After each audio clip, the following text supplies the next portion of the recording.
ਸਤਨਾਮ ਸ਼੍ਰੀ ਵਾਹਿਗੁਰੂ ਸਾਹਿਬ JIO. ਪਰਮ ਸਨਮਾਨਿਓ ਗੁਰੂ ਰੂਪ ਗੁਰੂ ਖਾਲਸਾ ਸਾਧ ਸੰਗਤ ਜੀ, ਵਾਹਿਗੁਰੂ ਜੀ ਕਾ ਖਾਲਸਾ ਵਾਹਿਗੁਰੂ ਜੀ ਕੀ ਫਤਿਹ। ਚੱਲ ਰਹੇ ਲੜੀਵਾਰ ਪ੍ਰਸੰਗ ਧੰਨ ਧੰਨ ਸ਼੍ਰੀ ਗੁਰੂ ਤੇਗ ਬਹਾਦਰ ਸਾਹਿਬ ਜੀ ਮਹਾਰਾਜ ਜੀ ਦੇ ਅਧਿਆਇ 39ਵੇਂ ਵਿੱਚ ਅੱਜ ਆਪਾਂ ਗੁਰੂ ਗੋਬਿੰਦ ਰਾਏ ਜੀ ਦੀ ਬਾਲ ਲੀਲਾ ਦਾ ਪ੍ਰਸੰਗ ਸਰਵਣ ਕਰਾਂਗੇ। ਆਓ ਬੜੇ ਪ੍ਰੇਮ ਨਾਲ ਇਹ ਪ੍ਰਸੰਗ ਸਰਵਣ ਕਰੀਏ। ਸੱਚੇ ਪਾਤਸ਼ਾਹ ਸ਼੍ਰੀ ਗੁਰੂ ਤੇਗ ਬਹਾਦਰ ਸਾਹਿਬ ਜੀ ਨੂੰ ਔਰੰਗਜ਼ੇਬ ਨੇ ਦਿੱਲੀ ਵਿੱਚ ਕੈਦ ਕਰ ਲਿਆ। ਉਸ ਤੋਂ ਮਗਰੋਂ ਪਟਨਾ ਸਾਹਿਬ ਵਿੱਚ ਜਿਸ ਪ੍ਰਕਾਰ ਬਾਲ ਗੁਰੂ ਜੀ ਲੀਲਾ ਕਰ ਰਹੇ ਸਨ, ਆਓ ਬੜੇ ਪ੍ਰੇਮ ਨਾਲ ਉਹਨਾਂ ਦੇ ਪ੍ਰਸੰਗ ਸਰਵਣ ਕਰੀਏ।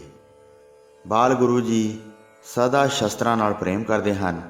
ਜਿਸ ਕਿਸ ਪਾਸੋਂ ਸ਼ਸਤਰ ਮੰਗਵਾ ਕੇ ਰੱਖਦੇ ਹਨ, ਇੱਕ ਮੰਜੇ 'ਤੇ ਰੱਖ ਕੇ ਟਿਕਾ ਦਿੰਦੇ ਹਨ।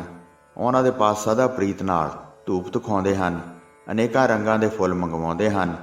ਕਦੀ ਹਾਰ ਬਣਾ ਕੇ ਸ਼ਸਤਰਾਂ ਨੂੰ ਅਰਪਣ ਕਰਦੇ ਹਨ, ਕਦੀ ਬੁੱਕ ਭਰ ਕੇ ਚੜ੍ਹਾ ਦਿੰਦੇ ਹਨ, ਬੰਦਨਾ ਕਰਦੇ ਹਨ ਅਤੇ ਸੀਸ ਨਿਵਾਉਂਦੇ ਹਨ।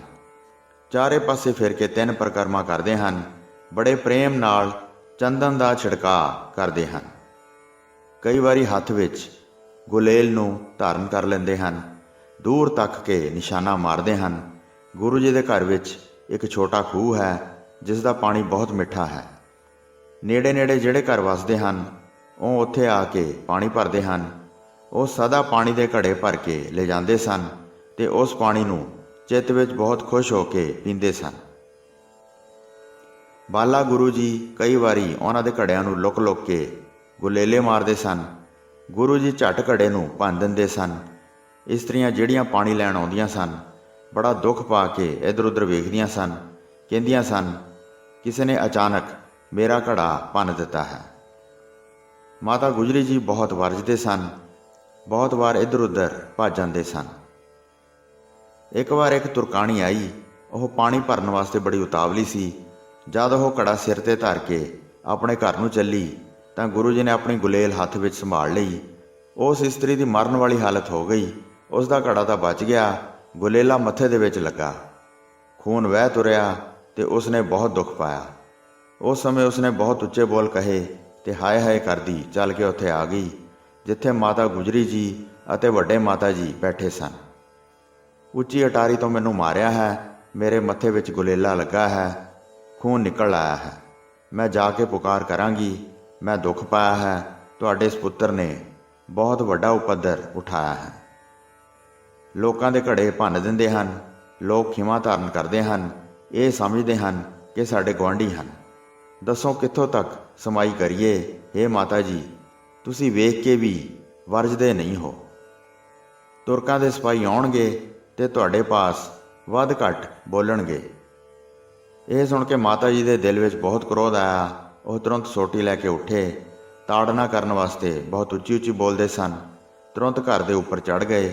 ਜਦ ਸ਼੍ਰੀ ਗੁਰੂ ਗੋਬਿੰਦ ਸਿੰਘ ਜੀ ਨੇ ਜਾਣਿਆ ਮਾਤਾ ਜੀ ਨੇ ਤਾੜਨਾ ਕਰਨ ਵਾਸਤੇ ਮਨ ਵਿੱਚ ਬੜਾ ਗੁੱਸਾ ਧਾਰਨ ਕੀਤਾ ਹੈ, ਤਾਂ ਉਹ ਦੌੜ ਕੇ ਅਟਾਰੀ ਦੇ ਅੰਦਰ ਪ੍ਰਵੇਸ਼ ਕਰ ਗਏ ਅਤੇ ਤੁਰੰਤ ਦਰਵਾਜ਼ੇ ਚੰਗੀ ਤਰ੍ਹਾਂ ਬੰਦ ਕਰ ਲਏ ਅਤੇ ਝੱਟ ਕੁੰਡਾ ਮਾਰ ਦਿੱਤਾ। ਅਤੇ ਫਿਰ ਕਿਰਪਾਲੂ ਗੁਰੂ ਜੀ ਨਿਸ਼ਚਿੰਤ ਹੋ ਕੇ ਬੈਠੇ ਰਹੇ। ਮਾਤਾ ਗੁਜਰੀ ਜੀ ਨੇ ਦਰਵਾਜ਼ੇ ਦੇ ਬੂਹੇ ਬੰਦ ਵੇਖੇ ਤਾਂ ਉਹਨਾਂ ਨੇ ਧੱਕਾ ਮਾਰਿਆ, ਪਰ ਦਰਵਾਜ਼ਾ ਨਾ ਖੁੱਲ੍ਹਿਆ। ਉਹਨਾਂ ਨੇ ਫਿਰ ਉੱਥੇ ਖੜ੍ਹੇ ਹੋ ਕੇ ਬੜੇ ਸਖਤ ਬੋਲ ਬੋਲੇ, ਮੈਂ ਸਦਾ ਤੇਰੇ ਔਗਣ ਵੇਖਦੀ ਰਹਿੰਦੀ ਹਾਂ। ਤੁਰਕ ਰਾਜ ਵਿੱਚ ਤੂੰ ਉਪੱਦਰ ਕਰਦਾ ਹੈ। ਇਸਤਰੀ ਨੂੰ ਗੁਲੇਲਾ ਮਾਰ ਕੇ ਘਾਇਲ ਕਰ ਦਿੱਤਾ ਹੈ।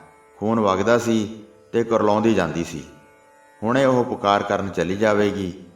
ਕੀ ਅਸੀਂ ਕਹੀਏ, ਕੀ ਯਤਨ ਕਰੀਏ? ਤੁਰਕਾਂ ਦਾ ਰਾਜ ਹੈ, ਇਸ ਕਰਕੇ ਬਹੁਤ ਡਰਦੇ ਹਾਂ। ਇਹ ਸੁਣ ਕੇ ਗੁਰੂ ਜੀ ਅੰਦਰੋਂ ਬੋਲੇ, ਮੈਂ ਜਾਣ ਬੁੱਝ ਕੇ ਗੁਲੇਲਾ ਮੱਥੇ ਵਿੱਚ ਨਹੀਂ ਮਾਰਿਆ ਹੈ। ਨਿਸ਼ਾਨਾ ਤੱਕ ਕੇ ਗੁਲੇਲ ਚਲਾਈ ਸੀ। ਉਹ ਚੱਲ ਕੇ ਫਿਰ ਅੱਗੇ ਕਿਉਂ ਆਈ? ਇਸ ਵਿੱਚ ਮੇਰਾ ਕੀ ਦੋਸ਼ ਹੈ? ਕੀ ਅਸੀਂ ਤੁਰਕਾਂ ਤੋਂ ਡਰਦੇ ਹਾਂ?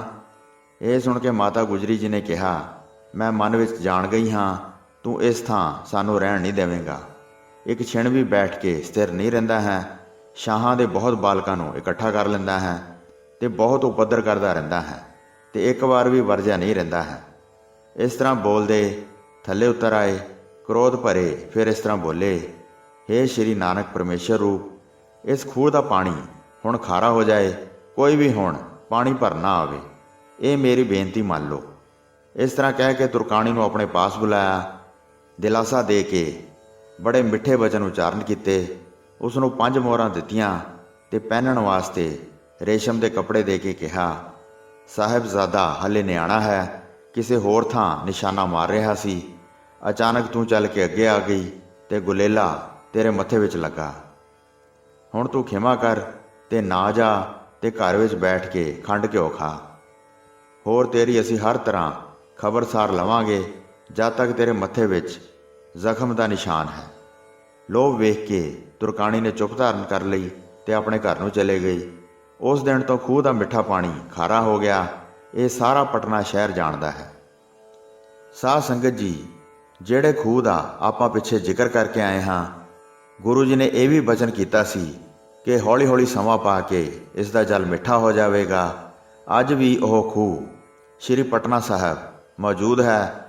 ਸੰਗਤਾਂ ਉਸ ਦਾ ਜਲ ਲੈ ਕੇ ਆਪਣੇ ਘਰਾਂ ਨੂੰ ਜਾਂਦੀਆਂ ਹਨ ਤੇ ਉਸ ਦਾ ਜਲ ਅੱਜ ਮਿੱਠਾ ਹੈ। ਸਭ ਗੁਰੂ ਜੀ ਦੀ ਹੀ ਕਿਰਪਾ ਹੈ।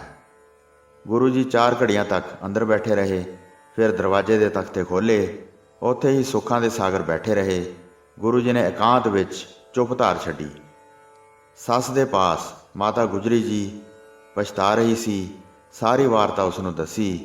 मेरे पति जी मेरे पास पुत्र की बड़ी वडियाई करते सी, कहते सी कि कदी इन्हां दे विरुद्ध किसी तरह कुछ ना करना। अज क्रोध करके दुर्वचन कह बैठी हाँ। जद मैं तुरकाणी दे सट लगी वेखी, मैं एडा उपद्र वेख के की करा। इस्त्रियां दे घड़ियां ते गुलेले मारदा है। ਇਹ सुन के माता नानकी जी ने उसनूं समझाया, उम्र जवान होने ते वड्डा योद्धा बनेगा, कदी भी दुर्वचन ना बोलो, बाल अवस्था विच चंचलता हुंदी है। मैं हुण जांदी हाँ ते उसनूं अपने पास लिआउंदी हाँ, मिठियां गल्लां करके उसनूं दिलासा दिंदी हाँ। इस तरह कह के बिरध नानकी जी उठ के हौली हौली कोठे ते चढ़ गए। पोतरे नूं वेख के बहुत प्रेम धारण किया तां बांह तो फड़ के अपनी गोद विच बिठा लिया। मुखड़े ते हथ फेर के अखां नाल वेख्या ते कहा, पुत्र थल्ले चलो, कह कह के प्रेरिया। पोतरे नूं कुछड़ चुकना चाहुंदे सन पर चुके नहीं सी जांदे, ज़्यादा भारे सन। एक तां शरीर बहुत बिरध हो गया सी, दूसरा गुरु जी का बहुत भार हो गया सी। मिठे ते कोमल बचन बोल के बांह तो फड़ के खड़ा किया ते हौली हौली गुरु जी नूं हेठां लियाए। फिर माता गुजरी जी ने बड़े मिठे बचन कहे, तुरकां दे राज नूं तू क्यों नहीं समझदा है। अपनी गोदी विच बिठाया ते प्रशन करके भली प्रकार परचाया। इन्ने विच भोजन तैयार हो गया ते रसोईया थाल धर के लियाया। उसने श्री गुरु तेग बहादुर जी बारे बचन कहे। काफ़ी समा बीत गया है, जद दे इत्थों गए हैं, सानू कोई भी खबर नहीं भेजी है। श्री आनंदपुर साहब पहुँचे हैं कि नहीं, जां किस स्थान ते संगत ने अटका लिया है। भाव प्रेम वेख के टिक गए हैं। इस तरह गल्लां करके प्रसन्न हो गए। भोजन छका के सारिਆਂ ਨੂੰ तृप्त किया। बाला गुरु जी ने सुन के कहा, असी इत्थे नहीं रहांगे, अपने देश चलना चाहुंदे हाँ, पिता जी पास जाके रहांगे, अपने पंजाब दे आनंदपुर स्थान नूं वेखांगे। यह सुन के माता गुजरी जी जिहड़े दिल विच चाहुंदे हन कि इत्थों किसी तरह भी ना जाना होवे, बचन किया, हे पुत्र जी, इस देश नूं भला मन्नो, इत्थे अनेकां रीतियां दे सुख पहचाणो। जद तुहाडे पिता जी नगर विच जाणगे तां देश दे मनुखां नूं अपने हिरदे विच परख लैणगे। जद बुलाउण दा योग समां समझणगे तां सानूं चिट्ठी लिख के भेजणगे। इत्थे मसंद सिख सब दास हन, जिहड़ी वस्तु भी चाहुंदे हां ਉਹ ਸਾਡੇ पास भेजते हैं। सारे सुख नाल वस के समा बतीत करिए। तेरे पिता जी की मर्जी बगैर किवें जा सकांगे। यह सुन के बाला गुरु जी ने कहा, जद पिता जी गए सन तद उन्होंने सानू अजिही आग्या की सी, उन्हां दी मर्जी पा के चलांगे, इत्थे नहीं ठहरांगे, यही सलाह है। बाला गुरु जी इस विधि नाल ही सदा गल्लां करते सन। ਉਹ अपने चित्त विच मार्ग विखे चलना चाहुंदे सन। बहुत सिख ते मसंद हमेशा आउंदे सन, ਉਹ विशेष तौर ठहराउण वास्ते कहंदे सन। फिर भी बाला गुरु जी ने अपना दृढ़ हट धारण किया सी। ਉਹ सदा चित्त विच पंजाब जाना चाहुंदे सन। माता गुजरी जी नूं कहंदे रहिंदे सन, असीं इस नगर विच नहीं रवांगे। ਜਿਹੜੇ ਸਿੱਖ ਮਸੰਦ ਵੱਡੀ ਉਮਰ ਦੇ ਹਨ, ਉਹ ਗੁਰੂ ਜੀ ਦੀ ਪਹਿਲੀ ਰੀਤੀ ਦੇ ਜਾਣੂ ਸਨ। ਉਹ ਹੁਣ ਚਾਹੁੰਦੇ ਸਨ ਕਿ ਅਸੀਂ ਮਨ ਭਾਉਂਦਿਆਂ ਕਰੀਏ ਤੇ ਫਿਰ ਵੀ ਗੁਰੂ ਜੀ ਸਾਨੂੰ ਵੱਡੀ ਪ੍ਰੀਤ ਨਾਲ ਮਿਲਣ। ਨਿਤਾ ਪ੍ਰਤੀ ਉਹ ਗੁਰੂ ਜੀ ਦੇ ਦਰਸ਼ਨਾਂ ਨੂੰ ਆਉਂਦੇ ਹਨ। ਜੋ ਕਾਮਨਾ ਧਾਰਨ ਕਰਦੇ ਸਨ, ਮੂੰਹ ਮੰਗੀਆਂ ਮੁਰਾਦਾਂ ਪਾਉਂਦੇ ਸਨ। ਕਹਿੰਦੇ ਸਨ, ਇਹ ਸਤਿਗੁਰੂ ਜੀ ਨਵਾਂ ਪੰਥ ਚਲਾਉਣਾ ਚਾਹੁੰਦੇ ਹਨ। ਜਗਤ ਦੀ ਰੀਤੀ ਵਿੱਚ ਇਹਨਾਂ ਦਾ ਕੋਈ ਉਤਸ਼ਾਹ ਨਹੀਂ ਹੈ। ਗੁਰੂ ਜੀ ਵੱਡੇ ਯੁੱਧ ਕਰਨਾ ਚਾਹੁੰਦੇ ਸਨ, ਜਿਵੇਂ ਉਹਨਾਂ ਦੇ ਦਾਦਾ ਜੀ ਨੇ ਕੀਤੇ ਸਨ। ਸੋ ਇਸ ਲਈ ਉਹ ਪੰਜਾਬ ਜਾਣਾ ਚਾਹੁੰਦੇ ਸਨ। ਸ੍ਰੀ ਗੁਰੂ ਗੋਬਿੰਦ ਸਿੰਘ ਜੀ ਆਪਣੇ ਪਿਤਾ ਜੀ ਦੀ, ਮਾਤਾ ਜੀ ਭਾਵ ਆਪਣੀ ਦਾਦੀ ਜੀ ਦੇ ਬਚਨ ਸੁਣ ਕੇ ਤੁਰਕ ਰੂਪੀ ਹਿਰਨਾਂ ਨੂੰ ਸ਼ੇਰ ਵਾਂਗ ਮਾਰਨਾ ਚਾਹੁੰਦੇ ਸਨ। ਪੂਰਬ ਦੇ ਸਿੱਖ ਮਸੰਦਾਂ ਦੀ ਵਡਿਆਈ ਜਦ ਮਾਤਾ ਜੀ ਨੇ ਇਸ ਵਿਧੀ ਨਾਲ ਸੁਣਾਈ ਤੇ ਸਾਰਿਆਂ ਨੂੰ ਵਿਸ਼ੇਸ਼ ਸ਼ਰਧਾਲੂ ਸਮਝ ਕੇ ਪੂਰਬ ਦੇਸ਼ ਵਿੱਚ ਰਹਿਣਾ ਚਾਹੁੰਦੇ ਹਨ। ਮਾਤਾ ਜੀ ਨੇ ਇਸ ਨਿਸ਼ਚੇ ਨੂੰ ਟਾਲਣ ਤੇ ਪੰਜਾਬ ਦੇਸ਼ ਨੂੰ ਜਾਣ ਵਾਸਤੇ ਗੁਰੂ ਸਵਾਮੀ ਜੀ ਨੇ ਫਿਰ ਆਪਣੀ ਹੀ ਲੀਲਾ ਰਚੀ, ਜਿਹੜੇ ਅੰਤਰਜਾਮੀ ਸਭ ਦੇ ਦਿਲਾਂ ਦੀਆਂ ਜਾਣਦੇ ਹਨ। ਗੁਰੂ ਜੀ ਕੋਲ ਇੱਕ ਬੁਲਾਕੀ ਦਾਸ ਮਸੰਦ ਰਹਿੰਦਾ ਸੀ, ਜਿਸ ਨੂੰ ਗੁਰੂ ਜੀ ਨੇ ਹੁਕਮ ਕਰਕੇ ਇੱਕ ਸੋਨੇ ਦੀ ਪਾਲਕੀ ਬਣਵਾਈ ਸੀ। ਪਰ ਬੁਲਾਕੀ ਦਾਸ ਦੇ ਮਨ ਵਿੱਚ ਵੱਡਾ ਲਾਲਚ ਸੀ ਤੇ ਉਸਨੇ ਪਾਲਕੀ ਦੇ ਵਿੱਚ ਸੋਨੇ ਦੀ ਜਗ੍ਹਾ ਤੇ ਤਾਂਬਾ ਲਵਾ ਕੇ ਉਹ ਪਾਲਕੀ ਗੁਰੂ ਜੀ ਨੂੰ ਅਰਪਣ ਕਰ ਦਿੱਤੀ। ਗੁਰੂ ਜੀ ਉਸ ਦੀ ਸਾਰੀ ਚਾਲ ਸਮਝ ਗਏ ਸਨ। ਇਸ ਕਰਕੇ ਗੁਰੂ ਜੀ ਨੇ ਉਸ ਪਾਲਕੀ ਨੂੰ ਆਪਣੇ ਸੇਵਕਾਂ ਨੂੰ ਬੁਲਾ ਕੇ ਅੱਗ ਲਗਵਾ ਦਿੱਤੀ। ਜਦ ਸਾਰੀ ਸੜ ਗਈ ਤਾਂ ਗੁਰੂ ਜੀ ਨੇ ਉਸ ਵਿੱਚੋਂ ਸੋਨਾ ਚੁੱਕਿਆ, ਫਿਰ ਚੰਗੇ ਜਲ ਨਾਲ ਸੋਨੇ ਨੂੰ ਧੋਤਾ ਤੇ ਪਾਸ ਮੰਗਵਾ ਕੇ ਵੇਖਿਆ ਤੇ ਸੇਵਕਾਂ ਦੇ ਹੱਥਾਂ ਤੇ ਉਠਵਾਇਆ ਤੇ ਅੰਦਰ ਮਾਤਾ ਜੀ ਦੇ ਪਾਸ ਚਲੇ ਗਏ।